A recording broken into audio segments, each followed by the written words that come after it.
يا مساء الهنا، تيجوا نعمل كرواسون. بعت يا اختي اشتري كرواسون اللي هو في الاكياس الصغير ده، لقيت الكيس بقى ب7 جنيه. ايه ده؟ بعد 3 جنيه؟ لا كتير قوي كده. لا احنا هنعمله في البيت.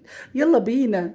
عندي كده الدقيق وعندي الخميره، عندي 3 كوبايات دقيق ومعلقه خميره، معلقه بيكنج باودر والفانيليا، وبس كده. وكمان كوبايه زبادي. امسك كده العجينه بتاعتي هعجنها. ومش عايزه العجينه تبقى اللي هي مزلقه كده زي بتاعت، انا عايزاها تبقى ماسكه نفسها شويه، يعني بتبقى الملمس بتاعها زي عجينة البيتزا كده. بس لميتها معايا كورة كبيرة كده ومخمرتهاش ولا اي حاجة. انا حاطه لها خميرة ونص معلقة بيكنج باودر. بس احنا كنا مستعجلين قوي فما استنيتش اصلا اخمرها. الولاد كانوا واقفين حواليا كلهم بقى، انتوا عارفين لما بنتجمع مع بعض بيبقوا كلهم بقى عايزين ايه، عايزين كرواسون، عايزين ندوقه، عايزين طب هاتي حتة شوكولاتة، لا طب انا هعملها لكم بقى. فالصراحة ما استنيتش لما تخمر ولا الكلام ده. جبت كده وعملتها دورية، فردتها بالنشابة. ومسكت كده ايه، حطيت فيها قطع الشوكولاتة دي. الشوكولاتة دي شوكولاتة سما او شوكولاتة مطبخ او نوتيلا او جبنة حادقة، بتبقى حلوة قوي. وبس كده تجمعيها، تحطيها جنبك على الرخامة. وعايزة اقول لك ان انا واختي اللي كنا بنعمله، اختي قالت لي ده سهل قوي، يلا بينا نقوم نعمله للولاد.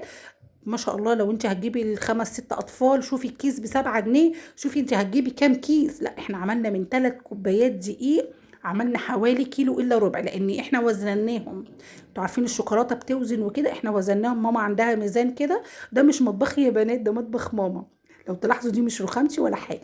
احنا كنا كده متلمين مع بعضينا. وراحوا الولاد يشتروا كرواسون، لا قولوا لي ايه يا ماما ده بقى ب7 جنيه، قلت لهم لا تعالوا. ب7 جنيه؟ طب في ايه؟ امال ايه ده؟ لا اختي قالت لي لا تعالي نجيب ونعمله.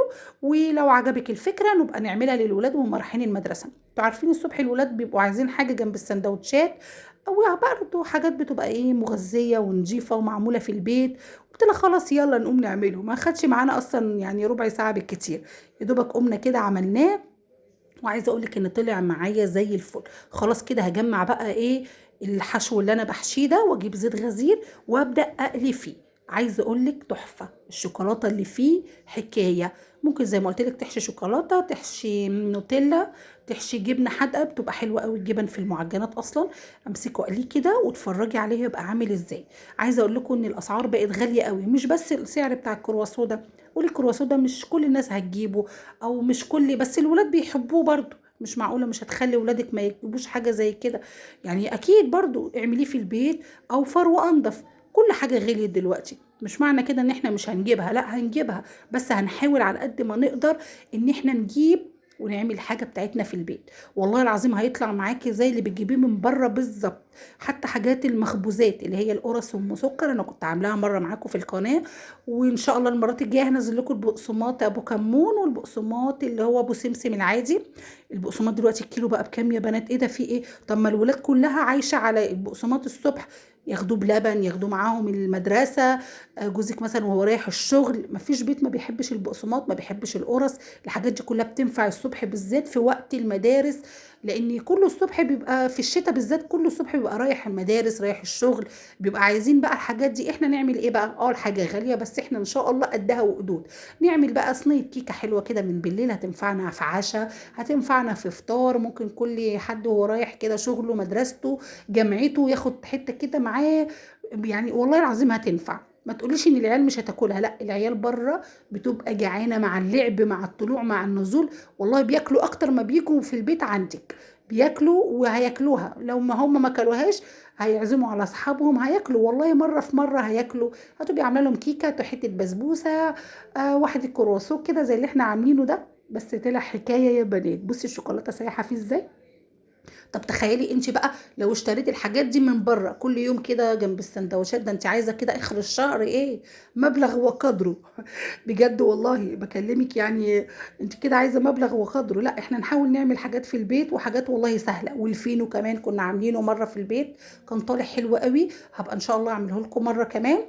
بتخيلي الفينو بقى بكام دلوقتي؟ ده كمان في فينو بالكيلو دلوقتي بحوالي 26 جنيه. طيب ده انت لو جبتي كيلو دي هتعملي 2 كيلو، خلي بالك. الكيلو من اللي انت بتعمليه في البيت لو اشتريتي منه بره الحاجة بتبقى 2 كيلو، بيبقى الضعف على طول. انت اوفر لك والله، بتبقى الحاجة اوفر لك بكتير وانضف واحسن. يعني بصي احنا من 3 كوبايات دقيق عملنا كمية قد ايه؟ طلعوا كيلو الا ربع تقريبا. ايوه احنا وزناهم في الميزان بتاع ماما، لقيناه كيلو الا ربع، وطالع حكاية معايا وما خدش 10 دقايق. تخيلي بقى كام طفل ما شاء الله لو متجمعين، مثلا انت واختك، انت ومرات اخوكي، انت وبنت خالتك، شوفي بقى معاكوا كام طفل، شوفي هتجيبي بكام. لا انت تقومي تعمليه، انت هتقومي تقعدي تقفي على البوتاجاز شوية بس، والله العظيم احنا كده كده حياتنا كلها في المطبخ. مش معقولة يعني مش هنعمل حاجة زي دي لولادنا، ولا الضيف جاي لنا، ولا اللي يفرح بيها الولاد. ولادك ممكن ياخدوها معاهم المدرسة وهم رايحين الصبح.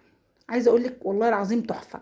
بصي قعد معانا، يعني ممكن كمان لو قعد لتاني يوم هيبقى حلو، بس احنا صراحة ما سيبناهوش لتاني يوم، احنا في يوميها. انتوا عارفين الاطفال يعني في يوميها، والكبار والله عمل كل واحد عمل كوبايه شاي وبالف هنا وشفا. فتخيلي بقى لو احنا رحنا زياره للفرن كده، وجبنا حبه حاجات بقى من اللي احنا بنعملها دي، بقسماط، كرواسون، مش عارفه ايه الكلام، والله العظيم مش اقل من 100 جنيه، وهتبقي لما نفسك. لو 100 جنيه وكمان معاه ايه، ما انت مش هتجيبي لوحدك. مثلا في قعده زي اللي احنا بنقعدها دي، يعني حوالي 100 جنيه كده، حاجات مخبوزات من الفرن، وتبقي لما نفسك، وكل واحد ياخد قطعة او قطعتين. مش اللي انت بتجيبي كتير، لا الحاجة انا بقت غالية، مش اللي احنا بنصرف والله كتير. يعني عايزة اقول لك ان ستات البيوت برضو بتبقى مدبرة برضو كتير، بس الحاجة فعلا هي اللي بقت غالية وبقت اوفر قوي. فاحنا على قد ما هنقدر، مش هنقدر طبعا ننزل الحاجة اللي بيغلى ما بينزلش تاني خلاص. اي حاجه بتغلى ما بتنزلش تاني. فاحنا على قد ما نقدر نعمل ايه، نعمل حاجتنا في البيت، حاجه المخبوزات في البيت، نحاول ما نجيبش اكل من بره. حتى لو بنجيب مره في الشهر يا ستي ماشي تمام، ويا ريت تقطعوها، اصلا اكل بره ده معرفش بيتاكل ازاي. يعني احنا الحمد لله بقينا نعرف نعمل فراخ مشويه والمندي وكل الاكلات بتاع والسلطات بتاعت بره دي. الستات المصريه بقت شاطره جدا في الحاجات دي. اعملي اكلك في بيتك والله اوفر وانضف واكتر كمان. يعني انت لو تجيبي حاجه من بره عمرك ما هتبقى اغلى من البيك بكتير. والله بجد جربي وهتدعي لي. بصي عامل ازاي الكرواسون، طلعناه كده، هو اصلا متصفي من الزيت، ما فيهوش اي حاجه. بصي الشوكولاته دايبه، دايبه دوب. اي نوع شوكولاته بقى، ممكن زي ما انا قلت لك ممكن تحطي نوتيلا كمان، تحفه. عايزه اقول لك ان الولاد كانوا هايصين بجد والله العظيم، هايصين بهيصه كده. والكبار كمان عملوا كل واحد كوبايه شاي وقعد بيها على جنب. بصي تحفه.